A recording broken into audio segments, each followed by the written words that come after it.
Hi, y'all. This is Kristen Chenoweth. Hi, I'm Gloria Stefan. This is Sarah Bareilles. Hi, I'm Patti LuPone. This is Lin-Manuel Miranda. You're listening to the Broadway Podcast Network.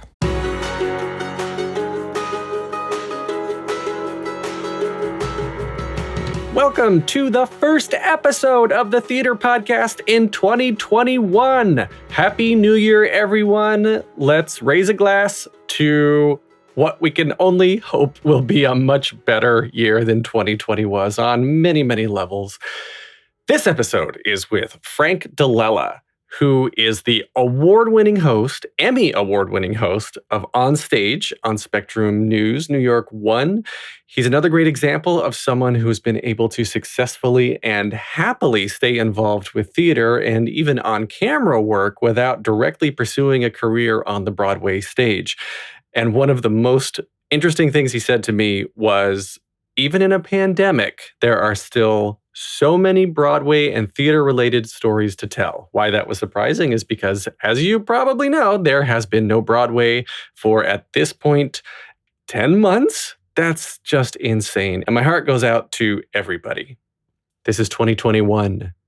It's going to be good. It's going to be better. Before you get into the episode, follow me online at theater_podcast on Instagram and Twitter. You can visit me on Facebook at /officialtheaterpodcast. Visit me on the web at thetheaterpodcast.com. Help show your support for the podcast and help with some of the production costs to keep bringing these episodes to you at ttp.fm/Patreon, Patreon. There's some really good benefits there for you to take advantage of.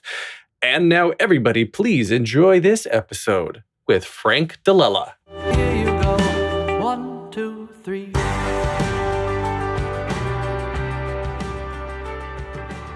Today's guest is the Emmy Award-winning host of On Stage on Spectrum News NY1, a show he has been hosting since 2004. He's the recipient of 3 New York Press Club Awards, and in addition to interviewing people locally, from Tom Hanks to Hugh Jackman to Patti LuPone and Lin-Manuel, he also travels internationally to cover theater in the United Kingdom, Japan, Hong Kong, Germany, even Canada. He's got a wonderful string of cameos in some amazing films playing himself, including The Prom that was just released on Netflix, interviewing Meryl Streep, by the way. Frank DiLella, welcome to the Theater Podcast. What is up? I'm so happy to be here. I love the Broadway Podcast Network, so I'm honored to be on it. Oh, thank you. Thank you. Yeah, I've been looking forward to this because, I mean, you've been a household name in the theater community for quite some time. And I guess that's actually a really good place for us to start is you've been hosting On Stage since 2004, but where were you before that? How did you get into journalism and then tie this back into Broadway theater, all of the above? Well, first and foremost, I'm going to correct you quickly. I started interning at On Stage in 2004, but But thank you for all those years because, you know, you just make the best publicist. So I may have to chat with you off air about hiring you to beef me up a little bit. But, before all of this, I actually, I was born and raised in Philadelphia. Always loved the theater as a kid.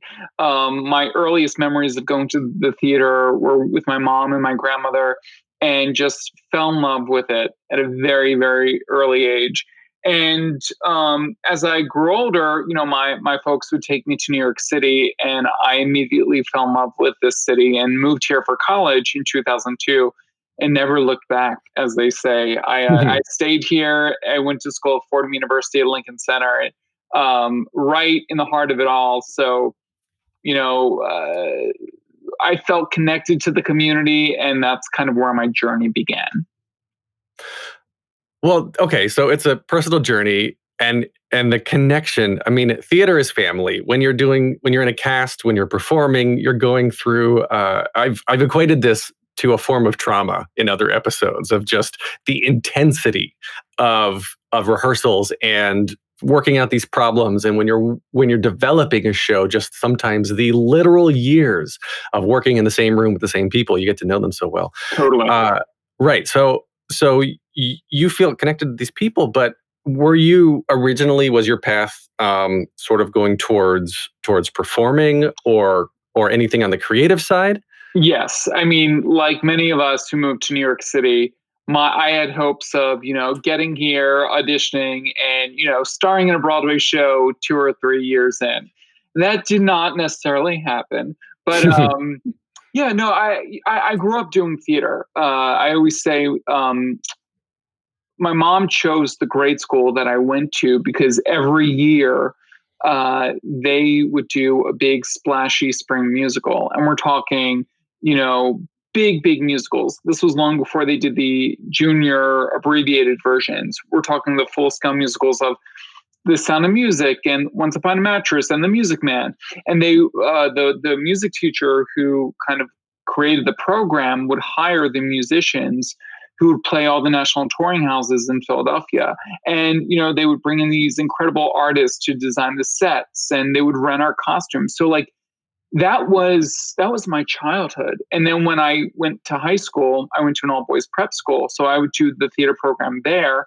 And then we had a sister school where the girls went, and I would do the musical there. So like, I was immersed into the world of theater, I want to say from like 6, 7 years old, all the way up, and that we're talking dance classes, voice lessons, piano lessons, and of course, some kind of production here or there, I would say 9 to 10 months out of the year.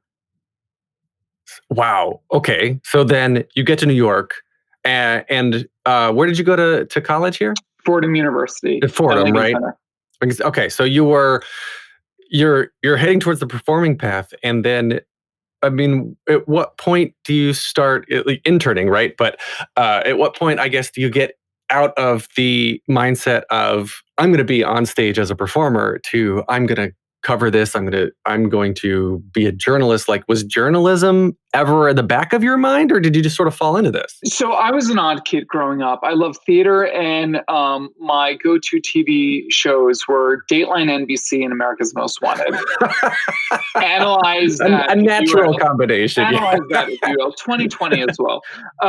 So I always toyed with, in the back of my mind, you know what, if the theater thing doesn't work out, I would love to be a TV presenter of sorts to tell long form stories. I love CBS Sunday Morning. I love long form news magazine features. Like, that is exactly what I love watching and just kind of analyzing. So I started in the theater program at Fordham early on. In my class, Taylor Schilling was there, and a guy who makes a lot of appearances here and there in Broadway shows, Van Hughes, and my friend Kelly Curran, who's a well-known off-Broadway and Broadway actress who just is kind of like transitioning into the TV world. So, needless to say, it was a very small program and a very talented class. And I knew early on that if I was going to survive in this city, these folks were super talented. I was lacking just a tad, I would say. So I had to figure out a plan B. And to be completely honest with you, around my sophomore year of college, I took an intro to media studies class. My professor said to me, for those of you who have ever wanted to be a reporter, you are going to probably have to go to the middle of nowhere to start out. That is kind of like the path. And that back in the day was the path for getting on air. Start out in a very small market and then work your way up. New York City being market number 1, LA being market number 2.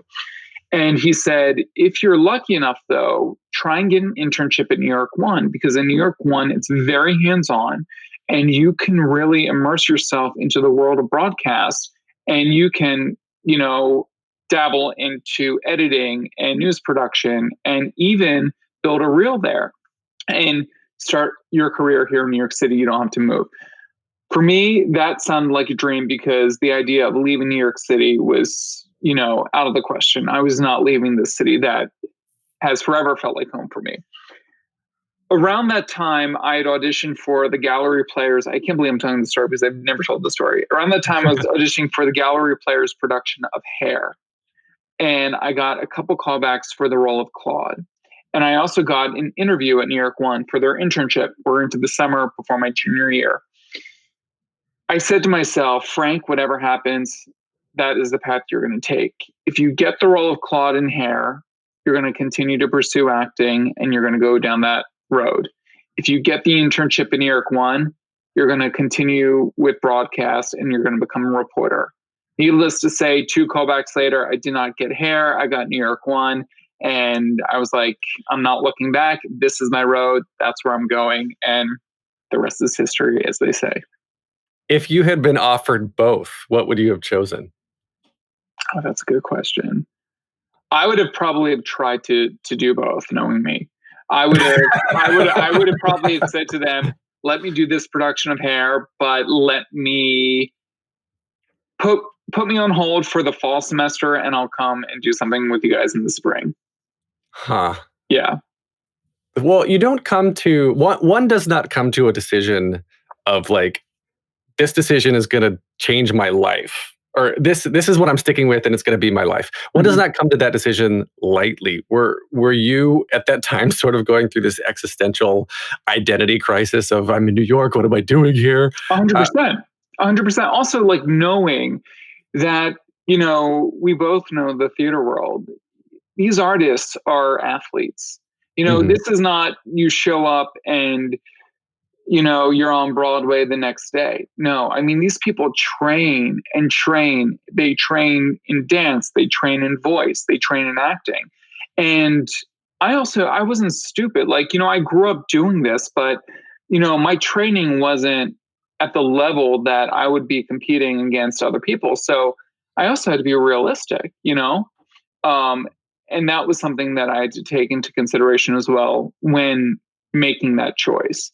But I have to say, being on air and being a reporter and being a journalist and telling stories, similar to acting, similar to theater, you are still telling stories and you are a part of it. And that, I always say, that little fix or a high that you get when you're on stage in front of an audience, I 100% get that when I'm on air, especially, when I'm doing things like hosting the red carpet show for the Tony Awards, or I'm hosting events, or I'm doing stuff for the Olivier Awards in London and you're in front of a ton of people. I mean, that high I got as a little kid being on stage in front of a couple hundred people, you get that too when you're doing TV and when you're reporting or you're interviewing someone. So that fix, that high is still there.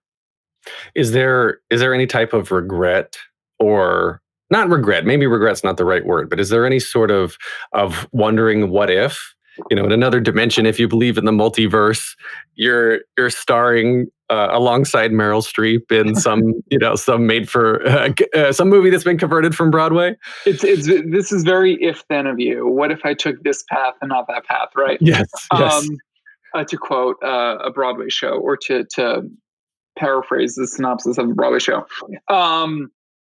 No, I have to say, I don't have regrets. I don't.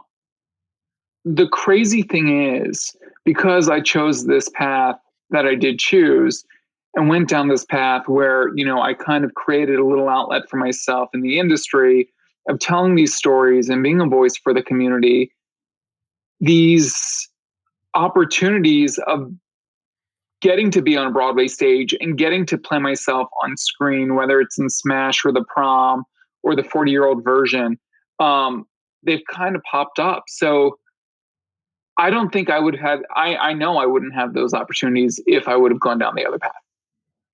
Well, clarify the timeline for me then, because in 2004, you started interning at New York One, or was that when you started interning on stage, or are they one and the same?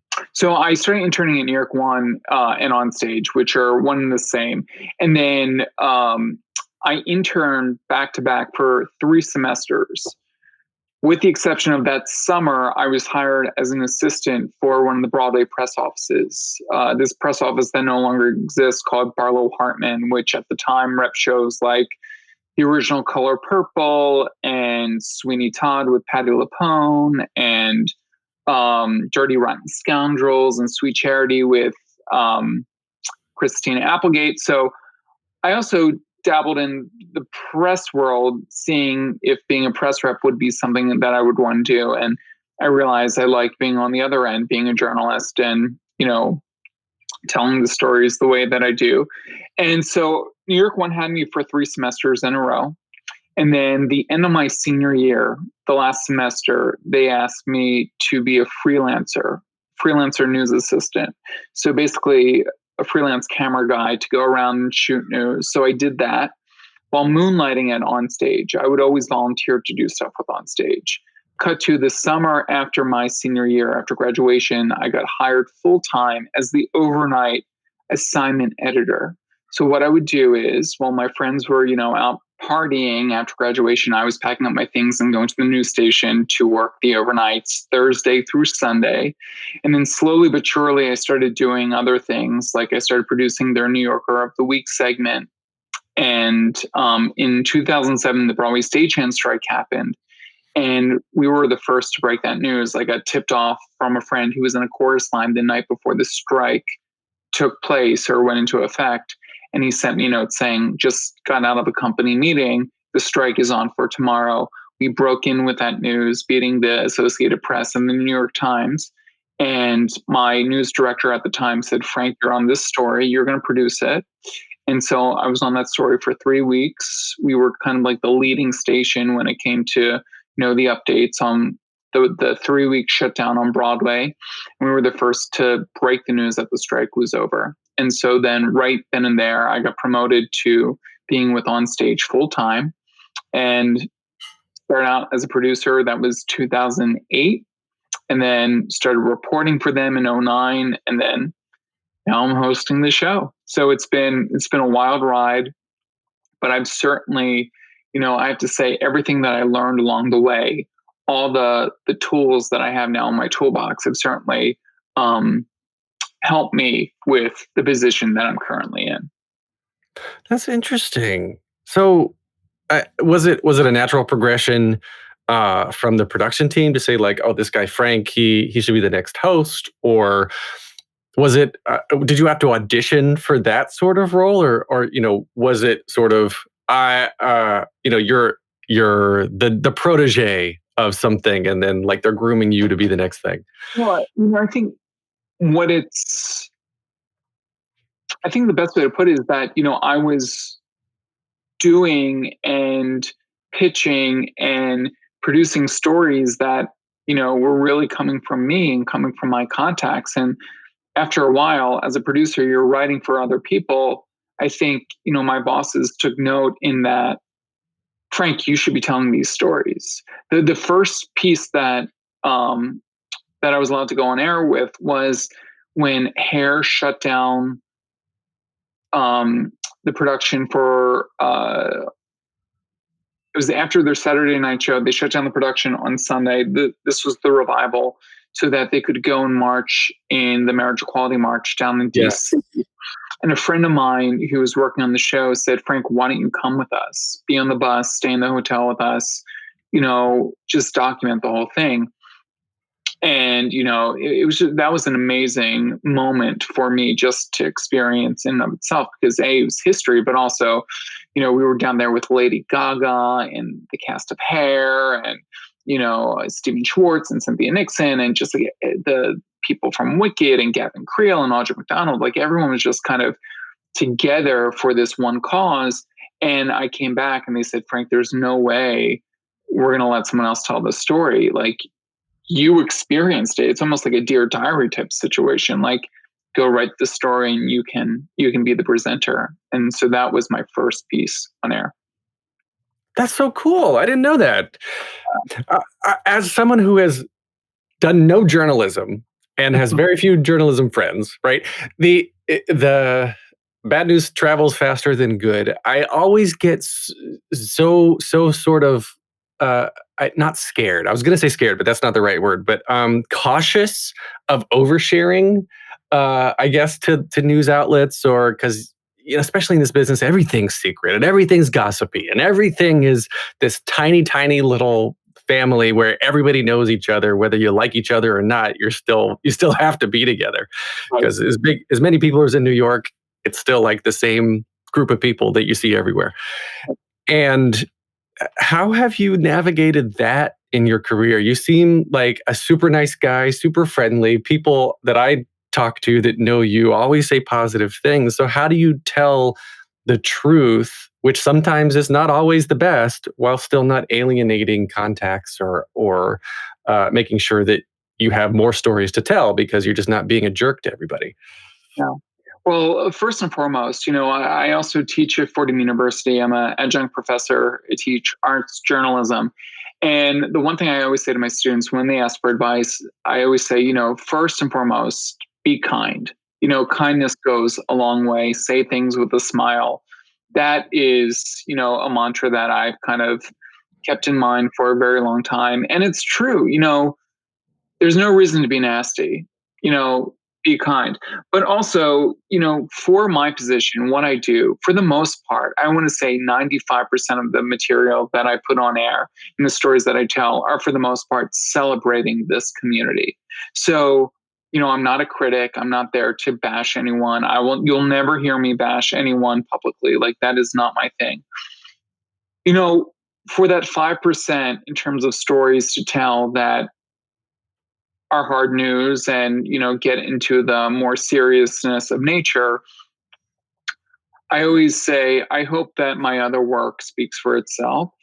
And at the end of the day, and I've certainly had my run-ins with people in terms of them not liking what is being presented.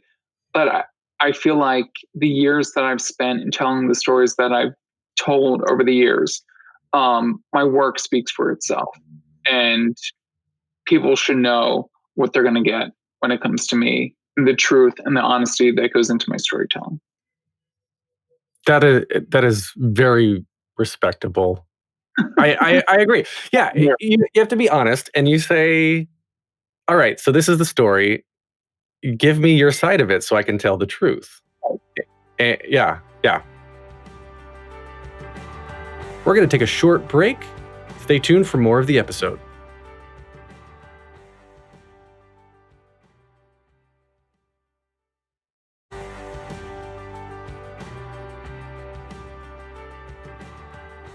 The first time you got to play yourself on TV or anything outside of, just the onstage medium, was that Smash? On TV, it was Smash. On Broadway, it was Mary Poppins. Oh, what did you do in Mary Poppins? They put me in. So I've done four. So weird to say. I played myself in one Broadway show, and that was the Prom. I did the same role that I did in the movie for one night last year. Then I did walk-on roles, but more of just a walk-on. Like, they actually rehearsed me for stuff for Mary Poppins, Newsies, and Les Mis. But the first time I played myself, yes, was Smash in that. When was that? That was 2013. That's cool. I'm curious about how that works contractually, the business side of it, because you're not. At first, I assume one's not a member of Equity or not a member of the union that you have to be in one of these things. So if you're doing a one night thing for the Prom, right? You just did that for one show. So how does that work? Were you Equity already, or if you weren't, would you have to be Equity? No, I think it's just a sign off from Equity that it's a one night only situation for the TV and film stuff. I've reached the point where my next job, I have to join SAG. I've been SAG eligible since 2013, but having done 3 things now, I have to join SAG for the next thing, whenever that is. Well, I guess that's a good problem to be presented with. Yeah. So how did you feel then being able to reprise your role in the Prom for Netflix? Obviously, a bit of controversy around the Prom within the theater community. Outside of the theater community, they don't hear about this news, but you've interviewed Beth Level on stage for the original cast, and then now you've interviewed Meryl Streep for the film. I mean, is this sort of a bittersweet moment, or is it just another day at the office? Like, talk me through this. Well, first and foremost, I think the company of that original Broadway production, was just unbelievable. And I think, and they're all friends of mine, and I think they all did a fantastic job. I think Ryan Murphy really elevated the show to the next level in terms of getting it on a platform like Netflix and getting the star power that he got. I think ultimately the important thing with all of this is the message of the prom, and the fact that that message of tolerance, acceptance, inclusivity is being told on a global scale. And in fact, going to places, because of these stars, going to places where, in some countries, in some areas, in some territories, it's still illegal to be gay. And the fact that, the power of Ryan Murphy has gotten this to where it has gone is just truly unbelievable. And I'm so proud, I have to be honest with you, so proud to be a small part of this film, because everything it stands for, I am behind. Another day at the office for doing the prom film? Absolutely not. It was a dream come true. Netflix flew me out to LA for a week this time last year and treating me like a movie star. It was crazy. My trailer was next to James's trailer, next to Meryl's trailer.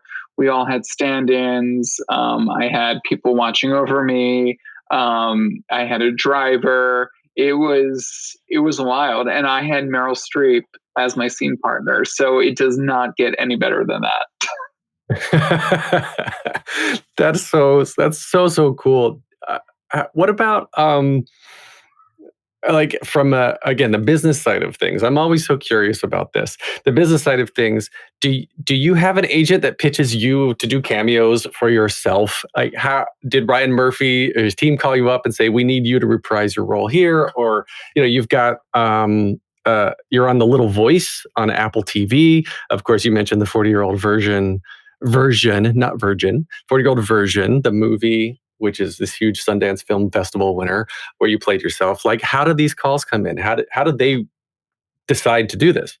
So I do have a manager. Her name's Pamela Cooper, and she does whatever contract or fields the calls, when they do come in. For the case of the prom, in that instance, or regarding the prom, I had dinner with Ryan Murphy May of last year, and it was right around the time when he was talking about doing the film version. And I just done the cameo in New York on Broadway. And he told me just flat out dinner, he goes, I'm putting you in the movie. You should play yourself in the movie. And I laughed. I was like, oh yeah, right. But Ryan Murphy is an unbelievable powerhouse, and he is a man of his word. And in September of last year, right before my birthday, my manager sent me a note saying, call me right now. And I called her and she goes, we just got word from Ryan's casting office. They want to know your availability for the prom for October, November, and December. Are you completely open? I said, yes, whatever they need. I'm there. And of course, the rest is history. So that was that. And then with the 40-year-old version, which again, another film that I'm so proud to be a part of. Radha Blank, the director, writer, and star of this film, really, it's a true love letter to New York City. Very similar into what The Prom is to Broadway, a love letter to Broadway and its creatures and its people and the goodness that comes out of theater people. 40-year-old version is a true love letter to New York City and all of New York City. And it's a timely film. It needs to be told now as well. And, Radha reached out to me, I think it was through my website or Instagram, and sent me a note saying, hey, can you send me your agent or manager's info? I want to pitch you for a property that I'm working on, a project that I'm working on, where you'll play yourself. And again, I thought this was this small indie film we were shooting in New York in black and white, thought nothing of it. In fact, now seeing how much it's being celebrated and how great the film is, I think back to the day when we shot at the Signature Theater. I was like, yeah, it was kind of one of those things, like I glanced over the lines. I was like, yeah, like this is like this little project that's being done. No, like it won, all kinds of awards at Sundance. It's on every single top 20 list this year, from like the New York Times to the Huffington Post to the New Yorker. Like it is a real deal in terms of a New York film and film in general. So I'm so proud to be a part of that as well. And kudos to Rada Blank. I can't wait to see what else she has in store for us, because she is an incredible storyteller. It's interesting. Something you said just now was that she reached out and then asked immediately to be connected with your publicist or manager or agent or whatnot. And I've always wondered about that, because my personal connections in the business and how I get most of my guests for this podcast are through my personal relationships with publicists. Yeah. Because those are the circles I'm in. And I've always toyed around with the idea of, like, as the kids say, to slip into the DMs, right? But I wonder if it's just easier to say, hey, can you connect me? Would you connect me with your manager? Would you connect me with your publicist, right? Is that the best thing people want to do if they want to get in touch with you? I'm a very transparent person and I'm pretty accessible. So like if someone sends me a note, of course, I'll loop in, we're talking business here. I would loop in my manager because, I run everything by her as is. But, as a journalist, I'm of the mindset that you, if you're trying to get someone, you go in every direction. You hit up people who the person knows, you hit up them directly on social media, and you get an answer. In the news business, time isn't always on our side. So it's like fast and furious and get an answer. And so that's how I operate. But, others may say differently. Social media, actually, that just triggered a question for me. You started interning in 2004, Mm-hmm. and I don't remember the exact year Facebook was rolled out. It was like 2007, I want to say, publicly, 2006 or 7. And how did what you knew about journalism and theater at the time, you sort of started in your career right when social media was just taking everything in a different direction, right? Yeah. So did that help or hurt you, do you think, actually? When I was in college, I think it was my sophomore, junior year, that's when I got Facebook. It was still a university thing. It wasn't, you still had to go to a university or a college to be able to sign in. I am of the mindset that social media in general, if used in a proper way and in the right way, is only going to strengthen a show's brand or a person's brand, and will connect you and help you. It's certainly helped me over the years. And that's my take on it. I know not everyone agrees. I know a lot of actor friends who still to this day are not on any type of social media platform, and that's fine. But I do think, if you don't obsess over it and if you don't let it consume your life, it could be a good thing. Do you agree with do you agree with the statement here? I won't say it's a fact. Do you agree with my opinion that all things being equal, talent-wise, the person with more social media following is going to get hired? I mean, I would hope not, but I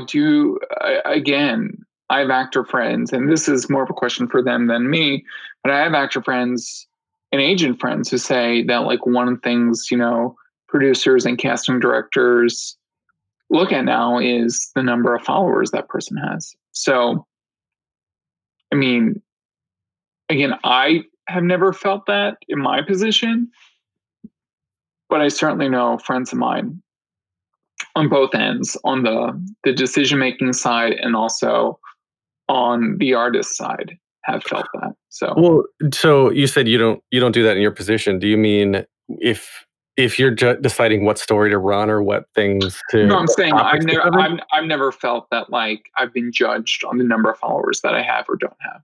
Right. Do you know what I mean? Well, so then that question then, if you have, I mean, you only have so much time in every episode. You only have so much availability in your life to cover certain stories. How do you decide what you're covering? Well, I guess the social media play a part in that and all, but then also, how do you decide? Yeah, I mean, well, I have a team at On Stage. I have an incredible team of, I was going to say actors. One was a former actor, a Broadway actor who has transitioned into being a producer, and he's awesome. And I also I have multiple producers who are all awesome, along with Cody. And so we have meetings each month to figure out what we're going to put on the show. And with COVID, we normally, in a normal year, non-COVID year, we do a new show, a new episode every weekend. Because of COVID and the restrictions of, just in general with traveling and being around each other and whatnot, we've been doing on average a new episode a month. And speaking of social media, one of our big stories coming up next weekend for our December episode is about TikTok and how TikTok is starting to kind of trickle into the world of theater and Broadway, and this amazing creation that is going to be Ratatouille, the musical. That's what I was going to say. It's more than trickled. Based off of, some super fans on TikTok. And it saved Beetlejuice. Yeah. Yeah. In fact, I chat with one of the cast members from Beetlejuice to talk about, how she has become a TikTok star. Presley Ryan, of course. Yep, Presley. Yep. Because of TikTok and Beetlejuice. She exploded. I attribute much of the show's success and legacy to what she was doing just for fun backstage. Yeah, with the costumes and, just kind of narrating things. Yeah, she's pretty cool. Yeah, that's really, really cool. And Ratatouille, I assume someone's going to want to make money off of that. That's got to come to Broadway in some form when we're able to return. So just, I guess, real quick, last question, then we'll wrap up, is about COVID. You mentioned that. You were doing one a week, you said. Now you're down to like one a month.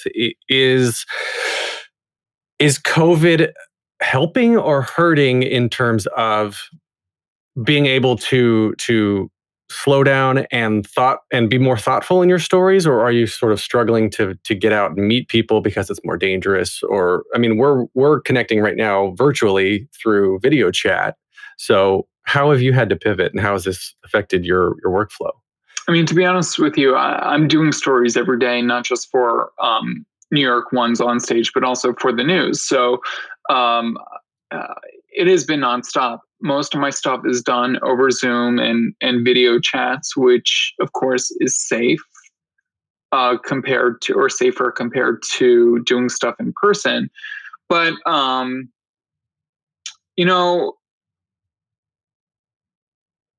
there are still, people keep asking, like, is it harder now not having to is it harder now because you don't have shows that you're reporting on, or, things that are happening on Broadway? And the answer is no, it's not harder on my end, because there are still stories to be told, like telling stories about how people are surviving or pivoting during this time, benefits that are happening.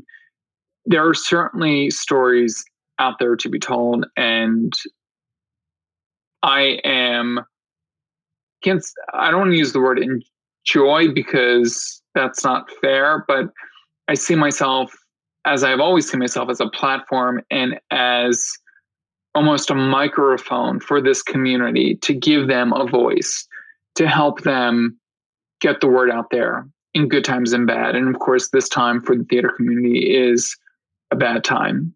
I think there will be good ultimately that comes out of this, but it's a hard time that these people are going through, and my heart breaks. And again, I see myself as a platform for the performing arts and entertainment community to help them get the word and spread the word that they're still there, they're still struggling, and they're going to come back stronger than ever.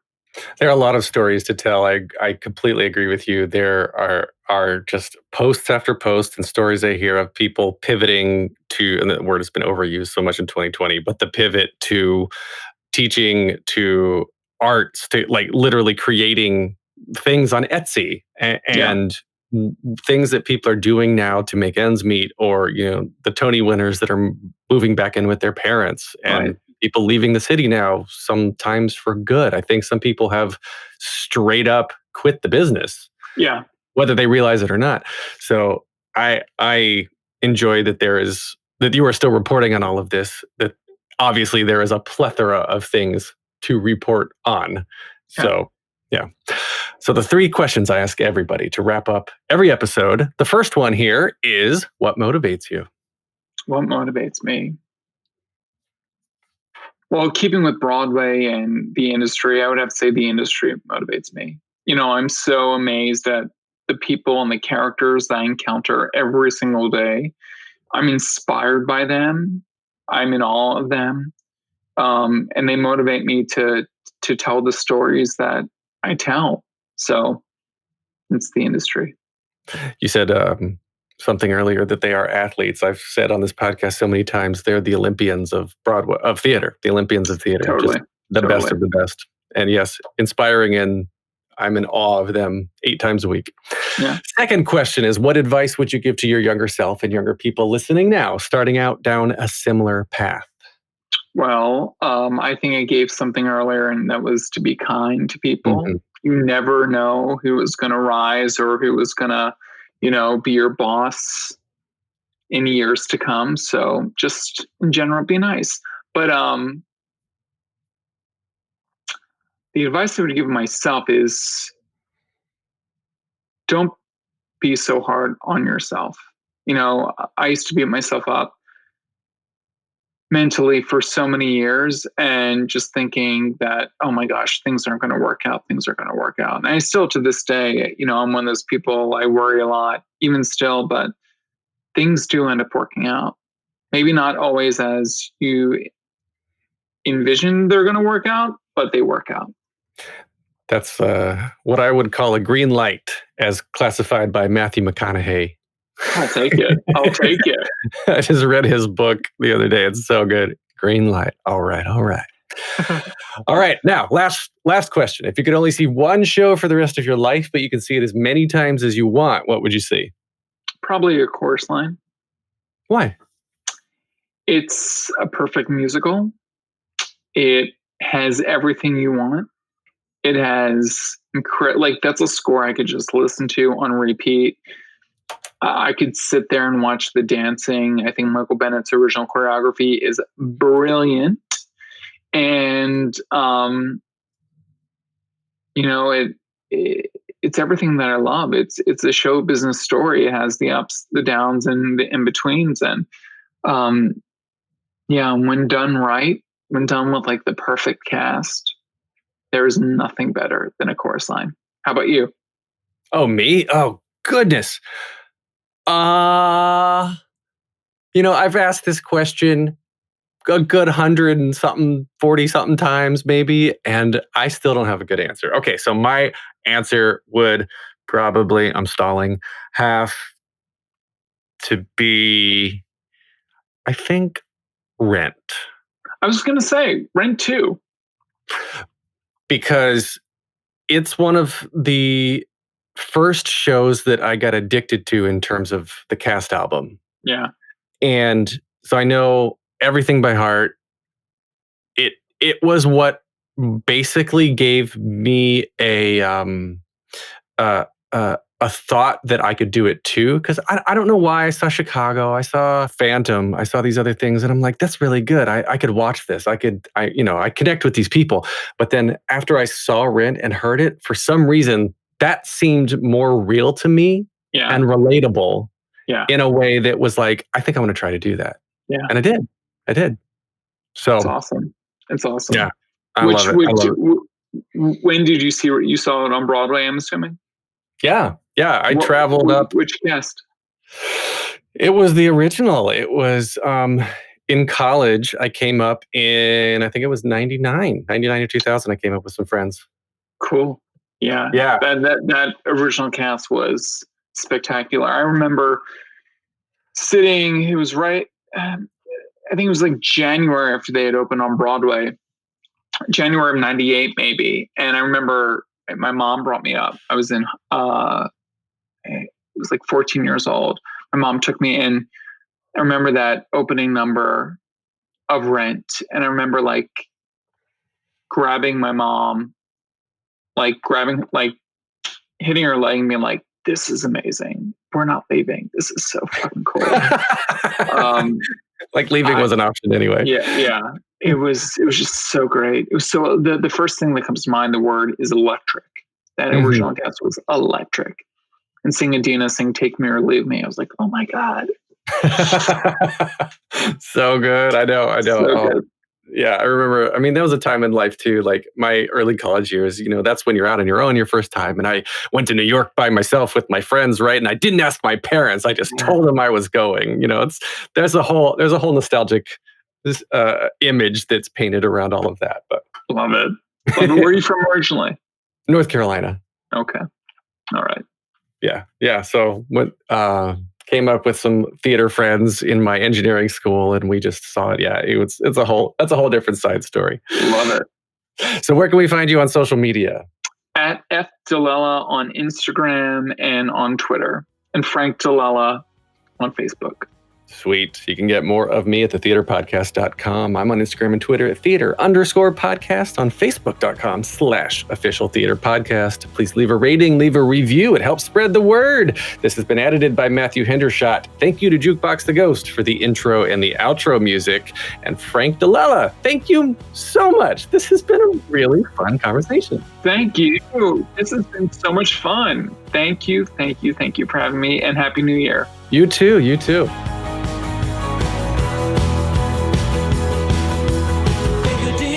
Make the world a little colorful.